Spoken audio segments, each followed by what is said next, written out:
जय सियाराम। मी आहे रंजना, तुम्ही पाहत आहात रंजनास किचन।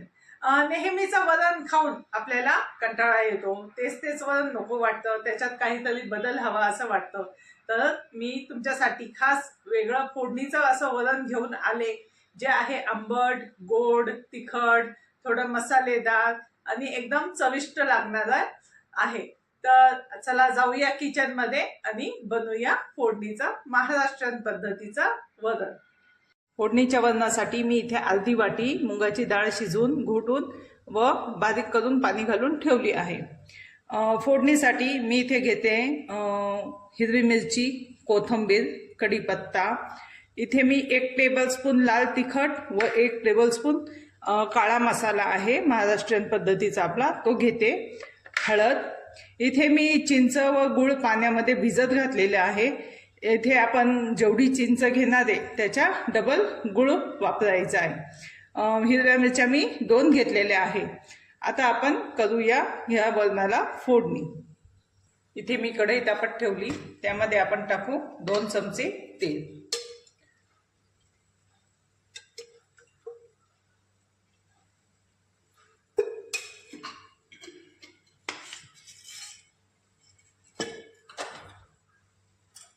यामध्ये मी टाकते 1 चमचा मोहरी,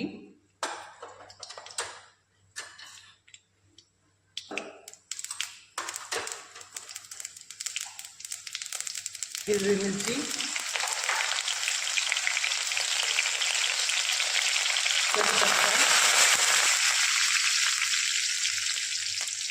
कोथिंबीर,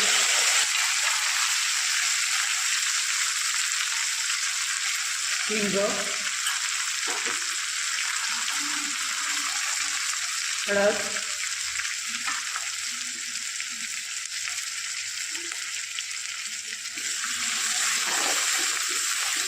इथे हे लाल तिखट व काळा मसाला टाकतो। तिखट मसाला टाकला की लगेच आपल्याला गुळाचे पाणी टाकायचं। यात मी 1 छोटी वाटी पाणी टाकते। आता हे पाणी आपण चांगलं उकळून घेऊ, म्हणजे चिंचाचं गुळाचं पाण्याचा अर्क त्यामध्ये उतरला जाईल। आता हे 2 मिनिटं आपण थोडा मीडियम गॅस करून उकळून घेऊ।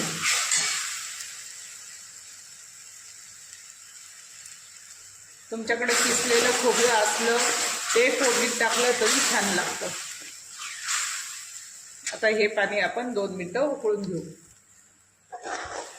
आमच्याकडे नेहमी 2 प्रकारचे वरण करतात। साधं वरण करतो आणि ज्याला फोडणीचं वरण पाहिजे असेल तर साध्या वरणाच्या फोडणीला डबल फोडणी दिली जाते। त्या तेलामध्ये मसाला, लाल तिखट टाकायचं आणि पटकन चिंचाचं गुळाचं पाणी टाकलं की ते उकळलं की वरण टाकायचं।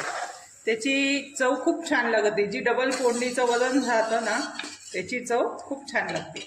आता हे आपलं पाणी उकळलं आहे। आता आपण यात टाकूया ही डाळ।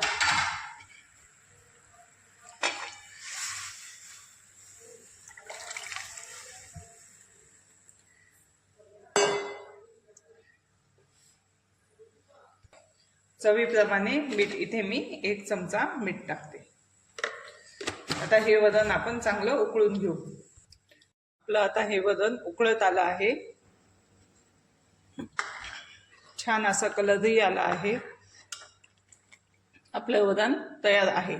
तुम्हाला माझा हा व्हिडिओ आवडला असेल तर याला लाईक व सबस्क्राईब करा व बेल आयकॉनचे बटन दाबायला विसरू नका, जेणेकरून माझे नवीन व्हिडिओ तुमच्यापर्यंत पोहोचतील। धन्यवाद।